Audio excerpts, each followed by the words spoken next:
Graça e paz, meus irmãos. Esse é o 9º sermão da série Igreja, Quem Precisa Dela.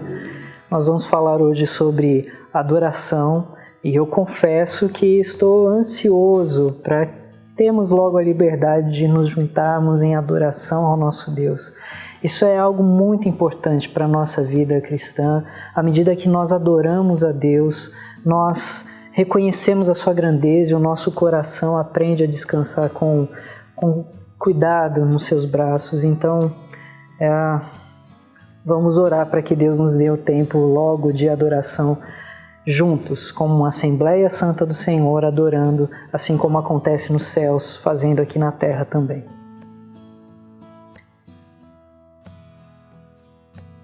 Bom, o título dessa mensagem é Mãos para cima e rosto no chão.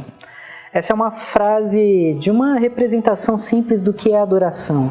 É a expectativa e a rendição das mãos para cima e a humildade de um rosto em terra. Se você imaginar um adorador no tempo antigo, essa seria uma posição que ele assumiria. Então hoje eu quero tratar sobre a adoração, porque quando nos reunimos como igreja, nós nos reunimos em Assembleia Santa para adorar a Deus. E quando fazemos isso, nós estamos espelhando na terra a adoração que acontece nos céus. Agora, não pense no nosso encontro somente como um dia de visita, um dia em que nós vamos visitar o nosso Deus por uma hora. Esse momento é certamente mais do que um dia de visita. Nós podemos chamar de dia de vitória, porque é o dia em que reunimos toda a adoração particular que vivemos na semana e antecipamos novos episódios de adoração e louvor para os próximos dias, à medida que somos lembrados da fidelidade de Deus. Então hoje nós vamos tratar sobre a adoração que acontece quando nos reunimos na presença do Senhor. E eu quero falar sobre isso a partir de um ponto de vista em comum. Nós vamos observar a adoração que acontece no céu e como ela nos dá direção para a adoração que deve acontecer na terra.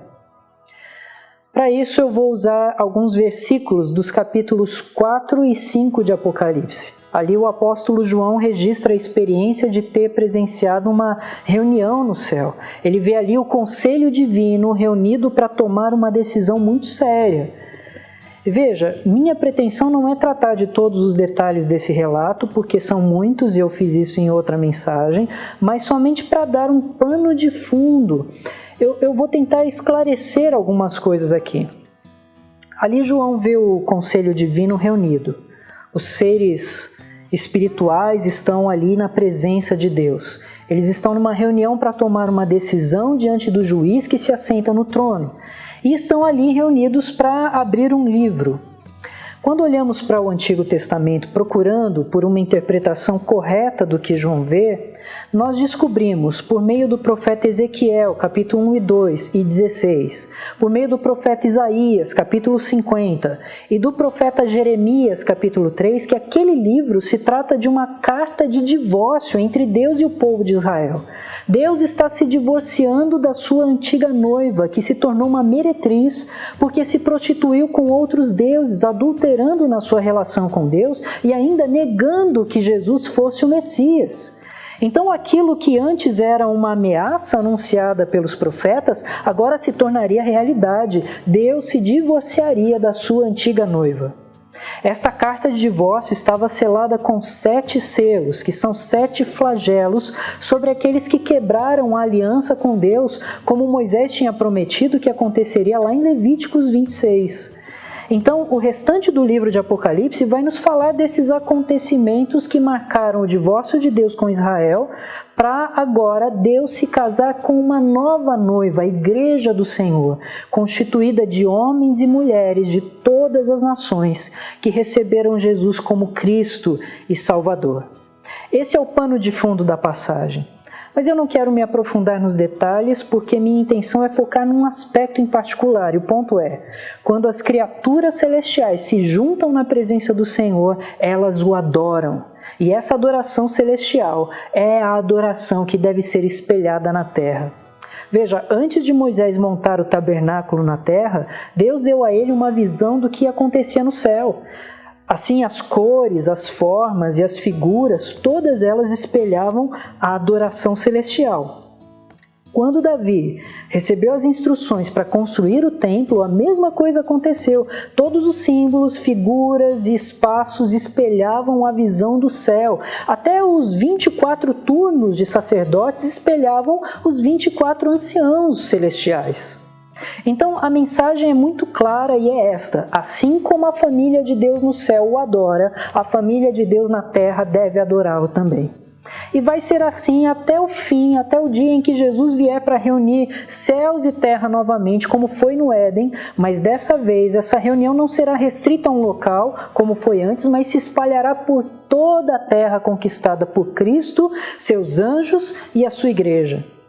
Enquanto essa reunião não acontece, nós adoramos a Deus daqui também. Então eu quero extrair daquela adoração celestial alguns princípios para a nossa adoração terrena. E o primeiro deles é que a adoração é fundamental. Nós, como criaturas do Senhor, não podemos nos colocar na sua presença sem reconhecer sua glória e grandeza. Ali no capítulo 4 de Apocalipse, nós vemos Deus sentado num sublime trono. O aspecto daquele que está sentado no trono é brilhante como as pedras mais preciosas. Há cores vibrantes ao redor do trono, de onde saem relâmpagos e as vozes de trovões. O Espírito de Deus está ali, assim como os anciãos espirituais e aquelas estranhas criaturas celestes. E a partir do verso 8 o texto diz: e os 4 seres viventes, tendo cada um deles, respectivamente, 6 asas, estão cheios de olhos ao redor e por dentro, não têm descanso nem de dia nem de noite, proclamando: Santo, Santo, Santo é o Senhor Deus, o Todo-Poderoso, aquele que era, que é e que há de vir. Quando esses seres viventes derem glória, honra e ações de graças ao que se encontra sentado no trono, ao que vive pelos séculos dos séculos, os 24 anciãos prostrar-se-ão diante daquele que se encontra sentado no trono, adorarão o que vive pelos séculos dos séculos e depositarão as suas coroas diante do trono, proclamando: Tu és digno, Senhor e Deus nosso, de receber a glória, a honra e o poder, porque todas as coisas tu criaste, sim, por causa da tua vontade vieram a existir e foram criadas. O ponto é bastante direto. Deus está no trono.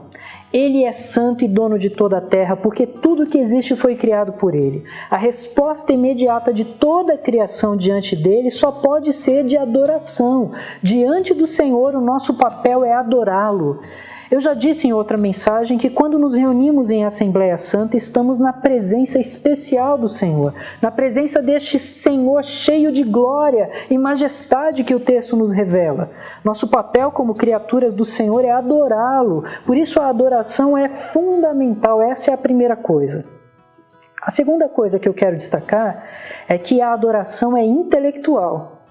E o que eu quero dizer com isso é que a adoração é baseada em quem Deus é e no que Ele faz. Nós vemos isso claramente no texto. No verso 8, os seres celestiais o adoram dizendo: Santo, Santo, Santo é o Senhor Deus Todo-Poderoso, aquele que era, que é e que há de vir. Então quem Deus é? Ele é santo, Ele é o Todo-Poderoso e Ele é eterno.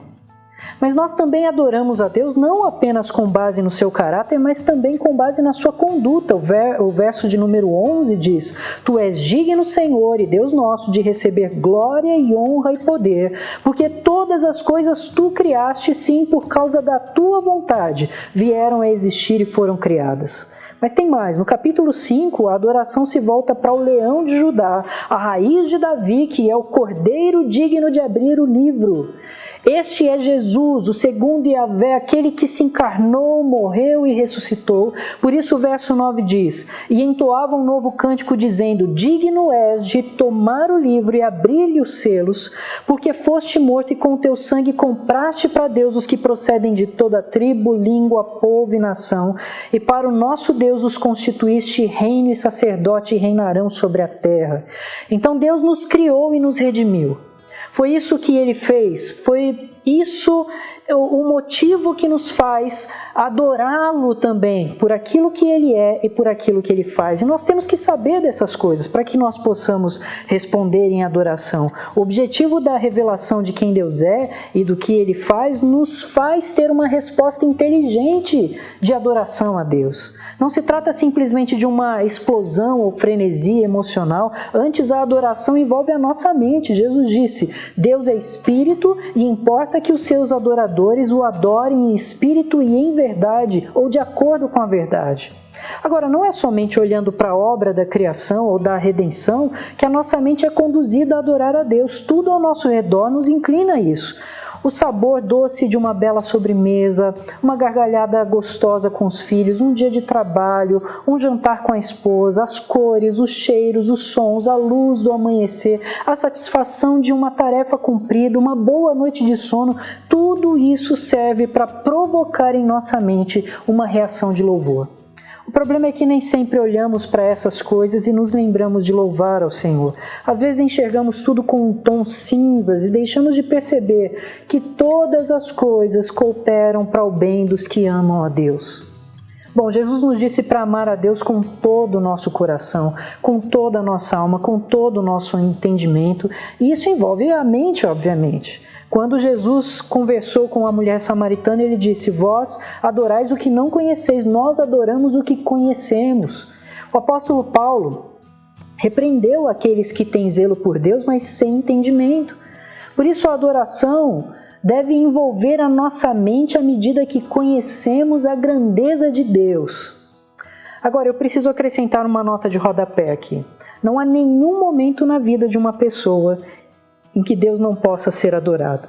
Não há vale, nem profundidade, nem trevas, onde Deus não seja digno de todo louvor e toda glória.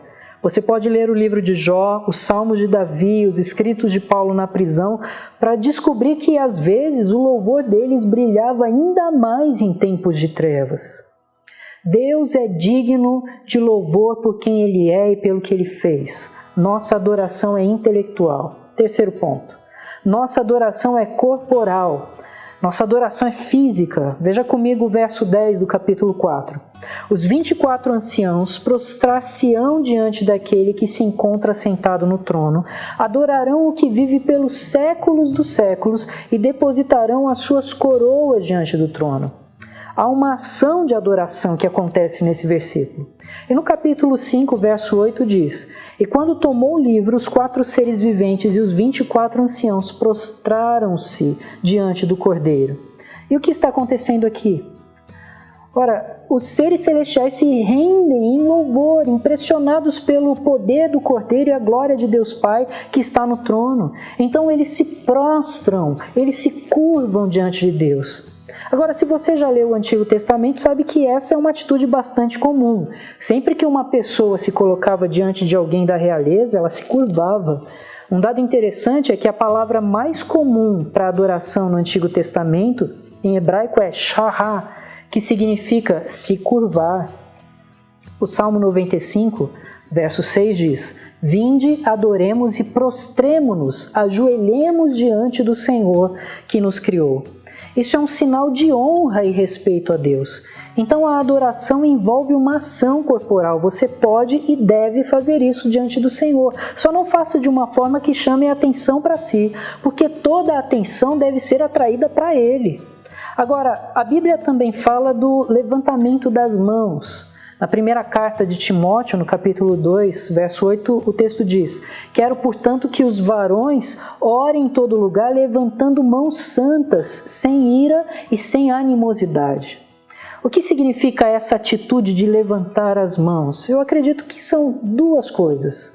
É tanto uma ação de recepção quanto uma ação de rendição. É tanto um símbolo de recepção e transmissão das bênçãos divinas, quanto um sinal de rendição ao único que é digno de todo louvor e glória. Bom, há outras posições mencionadas na Escritura também. O Salmo 135 diz: Louvai os servos do Senhor, vós que assistis na casa do Senhor.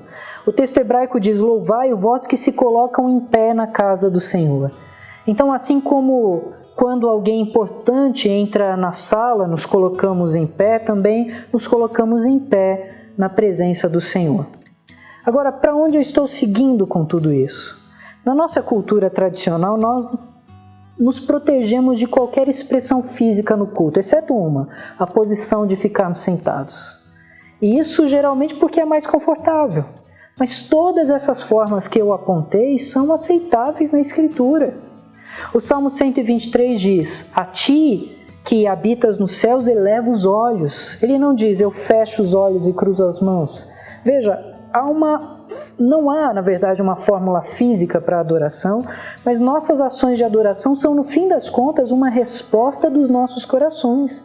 Meu corpo corresponde ao que está no meu coração. Então, ali no texto de Apocalipse, é perfeitamente aceitável que os anciãos celestiais se prostrem e tirem suas coroas diante do Rei dos Reis e Senhor dos Senhores. Então a adoração é fundamental, é intelectual, é corporal. E número 4, a adoração é musical. Veja o capítulo 5, verso 8 novamente. E quando tomou o livro, os 4 seres viventes e os 24 anciãos prostraram-se diante do Cordeiro, tendo cada um deles uma harpa. A harpa é um instrumento musical. E em grego a palavra é kitaran, de onde vem a nossa palavra guitarra. Quando eu vi isso eu falei, legal. Agora, o ponto que eu quero enfatizar é que os instrumentos musicais sempre fizeram parte da adoração a Deus, seja na adoração no Antigo Testamento, seja no Novo Testamento, seja no céu. Instrumentos musicais são empregados na adoração a Deus. Basta ler os Salmos para ver a variedade de instrumentos que o salmista convoca para a adoração. Martinho Lutero escreveu: ao lado da teologia, dou à música o lugar de mais alta honra. Se alguém despreza a música como fazem os fanáticos, por ele eu não tenho nenhuma simpatia, pois a música é dom e graça de Deus, não invenção dos homens. Quando eu morava em Santa Catarina, eu assisti um concerto de harpas e aquilo mudou toda a minha percepção sobre esse instrumento. É incrivelmente maravilhoso. Mas não importa qual seja o instrumento, a beleza dos seus sons deve adorar ao Senhor. Então, a adoração é musical. Eu sei que algumas igrejas são contrárias ao uso de instrumentos musicais, e tudo o que eu posso dizer é que elas ficarão surpresas na glória. Não dá para contornar ou alegorizar isso. A música faz parte do culto e os instrumentos musicais também. Ponto. Em quinto lugar, a adoração é vocal. Veja o verso de número 9 do capítulo 5. E entoava um novo cântico, dizendo: digno és de tomar o livro e abrir-lhe os selos. Então os versos 11 e 12 dizem: vi e ouvi uma voz de muitos anjos ao redor do trono, dos seres viventes e dos anciãos, cujo número era de milhões e milhões, de milhares e milhares, proclamando em grande voz: digno é o Cordeiro que foi morto de receber poder e riqueza e sabedoria e força e honra e glória e louvor. Todos os seres celestiais cantavam com suas vozes. Depois no verso 13 o texto vai dizer: então ouvi que toda criatura que há no céu e sobre a terra, e debaixo da terra e sobre o mar, e tudo que neles há, estava dizendo: àquele que está sentado no trono e ao Cordeiro, seja o louvor e a honra e a glória e o domínio pelos séculos dos séculos. E os 4 seres viventes respondiam: amém. Também os anciãos prostraram-se e adoraram. Aqui há uma adoração na terra que é respondida com um amém nos céus. Seja na terra ou nos céus, a adoração é vocal. Você não pode deixar de vocalizar o louvor, não é uma escolha. Você professa a adoração com a sua voz. Nós nos juntamos e formamos um grande coral de adoração. Você não pode decidir se calar se você ama a Deus e reconhece que Ele deve ser adorado. Agora, uma coisa que eu quero observar é que o verso 9 diz que eles entoavam um novo cântico. Era uma música nova, com novas letras, uma música que não estava registrada nos Salmos até então. Eu digo isso porque também há aquela onda de pessoas que dizem que deveríamos cantar somente os Salmos, mas a Bíblia é cheia de novos cânticos. Os próprios Salmos nos convocam a cantar novos cânticos ao Senhor. O Salmo de número 96 começa dizendo: cantai ao Senhor um cântico novo. Mas há aqueles que, quando um cântico novo é entoado na igreja, eles fecham os lábios, se sentam, cruzam os braços e dizem: os hinos antigos são muito melhores. E olha, eu concordo que há uma riqueza teológica nas nossas raízes espirituais, mas se você recusa a cantar novas músicas, está fazendo uma declaração contrária ao que a Bíblia nos mostra a fazer. Aliás, quando nossos hinos antigos foram escritos, eles foram considerados uma novidade também. Eram canções contemporâneas, eles eram novos. E os escritos de hinos faziam coisas que hoje nós temos o cuidado de não fazer. Lutero, por exemplo, usava as melodias de músicas que se cantavam em bailes e colocava letras cristãs. Muitos dos hinos que cantamos são originalmente canções populares de outras nações que não tinham nada a ver com a mensagem cristã. O que aconteceu foi que os autores dos hinos colocaram letras cristãs nessas melodias populares. Muitos hinos foram escritos por jovens que achavam que as músicas da igreja eram um pouco antiquadas. E alguns cânticos que cantamos na igreja, que hoje são considerados clássicos, em algum momento ou outro, cristãos chegaram a considerar músicas do diabo. Então, não se feche para os cânticos novos, porque até nos céus há cânticos novos. Mas se as letras dignificam ao Senhor, cante. Abra sua boca e expresse com sua voz, porque a adoração é vocal. Então a adoração é fundamental, é intelectual, é corporal, é musical, é vocal. E finalmente eu fecho com isso. A adoração é passional. E o que eu quero dizer é que a adoração deve ser apaixonada. Veja os versos 11 em diante. Vi e ouvi uma voz de muitos anjos ao redor do trono, dos seres viventes e dos anciãos, cujo número era de milhões e milhares de milhares, proclamando em grande voz: digno é o Cordeiro que foi morto de receber poder e riqueza e sabedoria e força e honra e glória e louvor. Então ouvi que toda criatura que há no céu e sobre a terra, debaixo da terra e sobre o mar, e tudo que neles há, estava dizendo: aquele que está sentado no trono e ao Cordeiro, seja o louvor e a honra e a glória e o domínio pelos séculos dos séculos. E os 4 seres viventes respondiam amém. Também os anciãos prostraram-se e adoraram. Quando eu leio essa passagem, eu só consigo imaginar um louvor crescente e alto. O verso 12 diz que eles proclamam em grande voz. Eu não consigo imaginar aquele cântico contido, cantado para dentro, com uma voz quase inaudível. Não, ali nós temos uma adoração bastante apaixonada e cheia de volume. Ah, mas eu não tenho uma boa voz para cantar. Alguém brincando uma vez disse: se Deus te deu uma voz ruim, devolva para Ele. Louve ao Senhor, louve de forma apaixonada. Jesus disse que devemos amar a Deus com todo o nosso coração, então encha a sua adoração de paixão, cante com alegria. Alguém pode dizer: ah, mas eu não sou uma pessoa muito emocional. Olha, eu discordo. Quando seu time faz aquele gol, provavelmente você vibra com muita emoção. Tudo depende do quanto você está animado para aquilo e conectado com aquilo. Se você é servo do Senhor, então você deve se animar em exaltar o nome do seu Senhor. O Senhor é digno de um louvor cheio de paixão. Olha, eu sei que nós somos diferentes, alguns são mais expressivos que outros, mas eu apenas estou dizendo que você precisa dar tudo de si para Deus. Então dê tudo de si, não permita que a adoração se restrinja ao dia de culto até.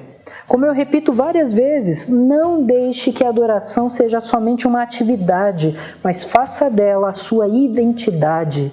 Quanto mais você adora e quanto mais apaixonada é a sua adoração, mais o seu coração encontra segurança e consolo no glorioso Senhor a quem servimos. Então, há um sentido em que até o louvor apaixonado coopera para o teu bem. Bom, há um cemitério ao lado de uma igreja em Hertfordshire, na Inglaterra, que tem um monumento de uma lápide dedicada a um gato. E o motivo é que sempre que a igreja estava aberta para os cultos, o gato ficava ali, ele entrava e ficava até o final. Então as pessoas da cidade disseram: olha, nós percebemos que esse gato participou dos cultos mais do que qualquer outra pessoa da nossa cidade. Então eles construíram esse monumento ao gato adorador. Quando eu li isso, eu disse: eu não vou ser superado por um gato, não. Irmãos, Deus é digno de toda a nossa adoração e louvor. Ao nosso redor, o tempo todo, explodem motivos para adorá-lo. Os olhos do nosso coração devem estar atentos para entregarmos uma adoração constante ao Senhor. E quando nos reunimos como povo de Deus, devemos espelhar a adoração que acontece nos céus, até que a vitória do reino se complete e estejamos todos juntos em adoração nos novos céus e na nova terra. Vamos orar? Senhor Deus, Tu és digno de toda a honra, de toda a glória e de todo o louvor. O Senhor é o Deus dos deuses e Senhor dos senhores. Não há nada que se compare a Ti. Todas as criaturas devem se prostrar diante do Senhor. Isso é fundamental para nós, porque nada pode se comparar ao Senhor, a grandeza do Senhor, a santidade do Senhor. Ó Deus, nos dê um coração adorador, nos faça reconhecer quem o Senhor é e o que o Senhor faz. E nos encha, ó Pai, de paixão diante do Senhor, para que o nosso louvor seja digno da Tua glória, ó Pai. Manifeste entre nós a adoração que Te agrada, ó Deus. Busque entre nós os adoradores que Te adoram em espírito e em verdade. E faz, ó Deus, da nossa igreja uma igreja que espelha adequadamente a adoração que acontece entre os seres celestiais diante do Senhor. Ó Deus, que o Senhor nos abençoe, que sejamos esse espelho, ó Pai, para que a glória do Senhor se veja nos céus e se veja na terra também. Ó, seja adorado Espírito Santo, ó, seja adorado Cordeiro de Deus, que nos salva, que nos trouxe a remissão e que agora caminha em vitória até que os céus e a terra se juntem novamente em pleno e perfeito louvor para todo sempre. Nos abençoe, Senhor, para que nós estejamos, ó Pai, já desde agora, ligando essas linhas da história entre a terra e os céus, para que o louvor ao Teu nome seja completo em todo lugar. Que todas as criaturas, em todo lugar, em todas as nações, Te louvem e Te adorem. Nós Te adoramos, ó Pai, entregamos a nossa adoração diante de Ti e pedimos que o Senhor nos abençoe para nos fazer adoradores, que não seja somente uma atividade, mas que essa seja de fato a nossa identidade.